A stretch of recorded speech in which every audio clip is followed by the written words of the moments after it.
طيب انا اكتر واحد حاسس بيك الفتره دي، شايل هم انا هعمل ايه في اللي انا لسه ما خلصتوش، يا ترى هجيب كام؟ وكل ما الايام بتعدي الامتحان بيقرب والتوتر بيزيد. فانا جاي اهون عليك شويه، اوضح لك الطريق لحد يوم الامتحانات. شغل جلد الذات وانك خلاص اقنعت نفسك انك فاشل، مفيش الكلام ده. الفيديو ده حضر له سكريبت، هو كله ارتجالي، فكره جديده هتعجبكم. فهيبقى الجزء الاول عباره عن نصايحي انا، حاجات انا قابلتني انا في طريقي هقولها لك ان شاء الله هتقتنع بيها. والجزء التاني هو ده الفكره الجديده، وهي نصايح من بعض الاصدقاء معايا في الدفعه. يعني كلنا بربطة المعلم طالعين لسه طازة من ثانوية عامة. وأوعدك بعد ما تخلص الفيديو ده هتطمئن وهتستريح نفسيا. بس بالله عليك لو الفيديو طويل عليك وهيضيع لك وقتك وانت قاعد بتذاكر، لا، سيب الفيديو ويبقى ارجع له في أي وقت تاني، تمام؟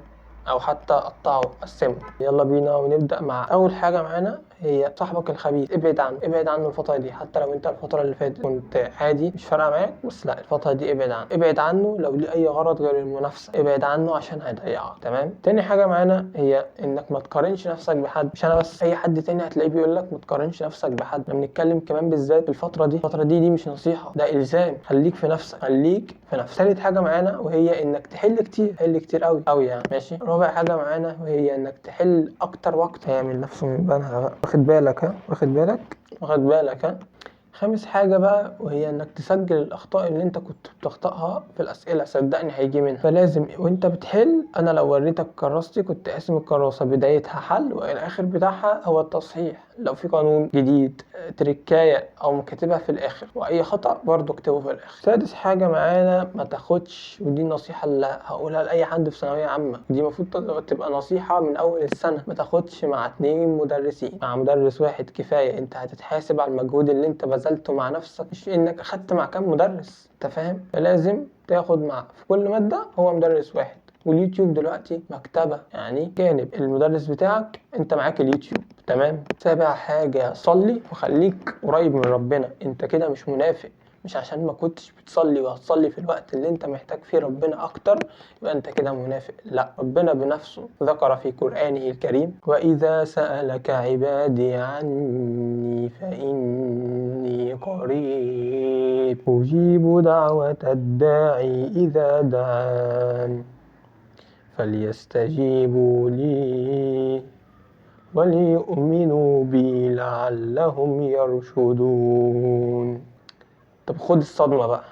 أنا اللي علمني الصلاة هي ثالثة ثانوي. أنا ما كنتش بصلي قبل ثالثة ثانوي، وده مش جهر بالمعصية، وإنما أنا بقول لك اتعلم. هنا بقى حصل الحاجة اللي كانت متوقعة مع قراءة آية من الآيات اللي كنت متمسك بيها في الفترة دي، وإن الاستمرارية والالتزام والمدة الطويلة دي علمتني إني ألتزم على حاجة من أهم الحاجات اللي لازم تكون في حياتي. وكمان تذكري لبعض الأشياء اللي كانت بتحصل الفترة دي من ثانوية عامة.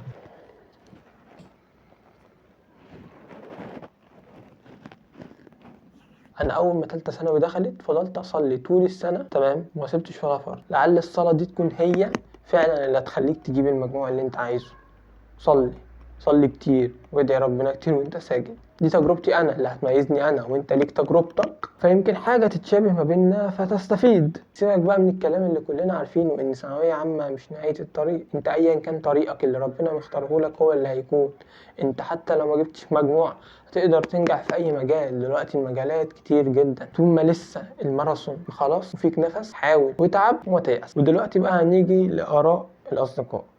واول صديق معانا هو احمد ابراهيم، كليه علوم، ماشي؟ بيقول طبعا ايه، انا هقرا بس ايه بنفس النبره يعني، اعتقد انكم فاهمين. بما اني شغال اسيستنت ولسه خارج من ثانويه عامه طازه، فدي لعبتي. بص يا صديقي، بالنسبه لي انا ده سؤال نسبي. يعني ايه؟ يعني النصيحه اللي هديها لواحد مراكم غير النصيحه اللي هديها لواحد مخلص كل اللي وراه، غير لواحد ما فتحش كتاب، فاهمني؟ لكن النصيحه المشتركه بينهم كلهم وهي الوقت.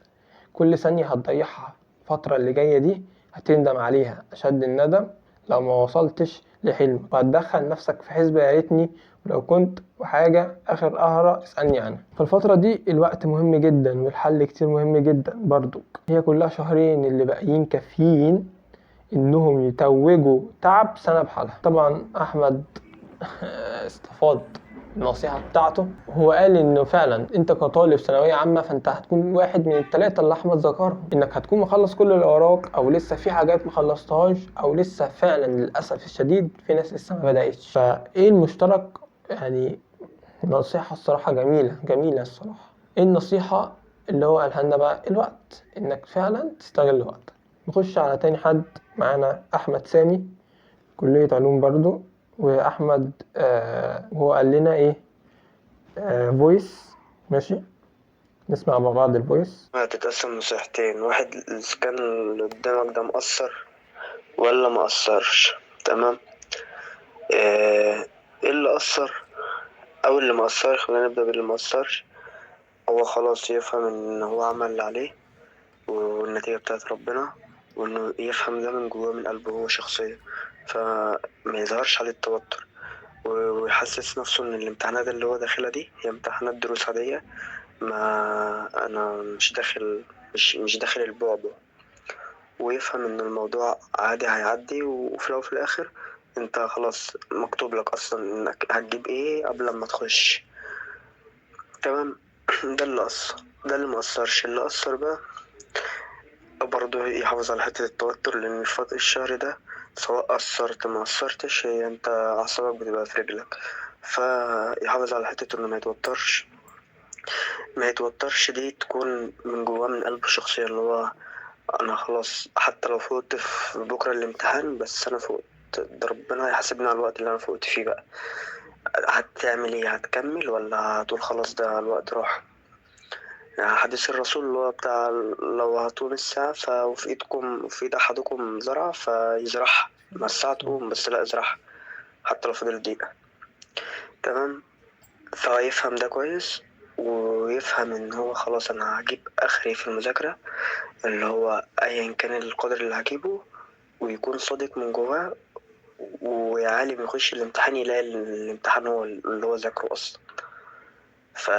فاهمني؟ بس لان الشيطان هيلعب على حتة الاحباط. بس كده. مستني الفيديو بتاعك على الحوار ده. بالتوفيق يا إيمو. حبيبي أحمد.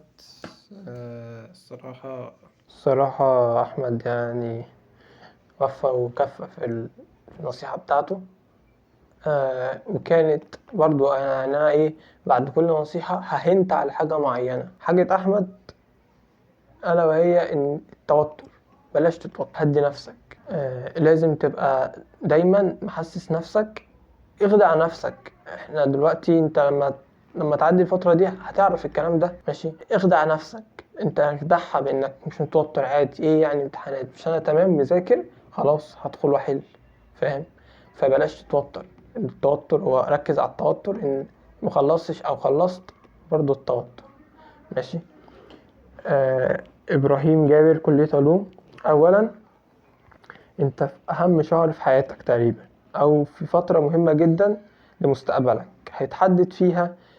فلو انت كنت مقصر راجع نفسك، ولو بتذاكر 6 ساعات خليها اليوم كله. تاني حاجة، امتحانات ثانوية عامة لازم تتحل كلها، مهمة جدا. ساعات بتيجي اسئلة بالنص وساعات نفس الفكرة لازم تحلها، دي الأولوية للحل، والغلطات تتحل أكتر من مرة. تالت حاجة، مفيش مدرس هيقولك حل مذاكرته بس وهي الزتونة او الشغل الحمضان ده. حل اكتر من اللي هو طالبه. وطبعا اهم حاجة من كل ده علاقتك بربنا واهلك تكون كويسة، وادعي كتير. ماشي، شكرا يا ابراهيم. ركز على كام حاجة كده. اول حاجة، انك في الفترة دي ضاعف ساعات مذاكرتك. ماشي. تاني حاجة ركز عليها وهي اللي عجبتني الصراحة، انك ما تعتمدش على مذكرة المدرس. دلوقتي ثانوية عامة والمدرسين انك بتاخد مع المدرس الفلاني المشهور او ايا كان هيقول لك حل مذكرتي، ويقول لك دي الزتونة وانا جايب لك 20 كتاب ملخصهم لك في المذكرة دي. برضو لا، ما تقتنعش، لا تقتنع. ماشي. وحل انت بنفسك من الكتب الخارجية، كتب المراجعة حلها انت بنفسك. نخش على احمد عبد العزيز، كلية علوم. آه، يحلوا كتير وربنا يكرمهم بإذن الله. فحلوا كتير يا جماعة، وشكرا يا أحمد على النصيحة. ماشي. نخش على أحمد خالد، كلية هندسة. بيقول إيه؟ بيقول فترة المراجعة بتبقى أكتر فترة بيحصل فيها برن أوت. عشان اما بتراجع القديم اللي اخدته من اول السنة بتحس انك اول مرة تاخده، مش بتعرف تحل زي اول السنة. الكلام ده مش صح، انت ما نسيتش حاجة ولا اي حاجة. العقل بيبقى عامل زي العضلة. عمرك سألت ازاي اللي بيقعدوا من الجيم بيرجعوا بالسرعة دي مع انهم عملوا 1% من المجهود اللي عملوه اول السنة؟ الموضوع مشابه. انت اما بتحل تاني اللي انت اخدته اول السنة بتفهمه اسرع تاني، عشان انت بالفعل اخدته قبل كده. فاي حد بيحصل له بيرن اوت بسبب كده ما يقلقش، وصدقني فترة وهتعدي. ماشي، شكرا يا احمد على النصيحة. يعني دي حاجة هتقابلك في الفترة دي وانت بتراجع. هيقولك بقى هتلاقي مثلا ايه، طبعا هتبدأ بقى تراجع على القديم انت مش فاكر منه حاجة، بس ما تقلقش، انت مع حل بسيط هتلاقي نفسك رجعت تاني وتفتكره زي أول السنة. محمد حسن، كلية تمريض. شدوا حيلهم. طيب محمد حسن بعد محادثة طويلة، هو كان عنده امتحان تاني يوم، كان بيذاكر وكده، بيقول لكم شدوا حيلكم يعني. ماشي، شدوا حيلكم يا شباب. هادي علي، كلية آداب، قسم لغات وترجمة. بيقول لكم ابعدوا عن كل الكلام اللي حواليكم من السوشيال ميديا أو المدرسين أو أي حد، وركزوا فعلا في أهم حاجة في الفترة دي، إنكم تخلصوا. الخلاصة، هادي بيقول لكم إنكم ما تعرفوش عن حد هو خلص إيه ومخلص إيه، وإنتوا ما تعرفوش حد إنتوا خلصتوا إيه ومخلصوش إيه. يعني الخلاصة، داري على شمعتك تقيد وملكش دعوة بحد. محمد صبري، كلية تربية، قسم تاريخ، يقول ركز بس على اللي ذاكرته قبل كده. اي حاجة جديدة دلوقتي هتضيع وقتك وتشتتك. محمد هنا قصده مش اللي هو هقعد اراجع قديم بس واسيب الجديد، لا، هو الجديد برضو مهم، بس لازم تجيب القديم لان هو بقاله فترة مركون، فلازم برضو ايه يعني، فاهم، تطلعه من النيش تستخدمه في حل اسئلة وكده. بدل ما تقرأ كتير، حل امتحانات قديمة وامتحانات الوزارة الاسترشادية اللي بتنزل لكم الفترة دي. ده بيخليك تفهم شكل السؤال. كل مرة تغلط سجل الغلطة في كراسة زي ما قلت لك، تبقى ترجع لها تاني.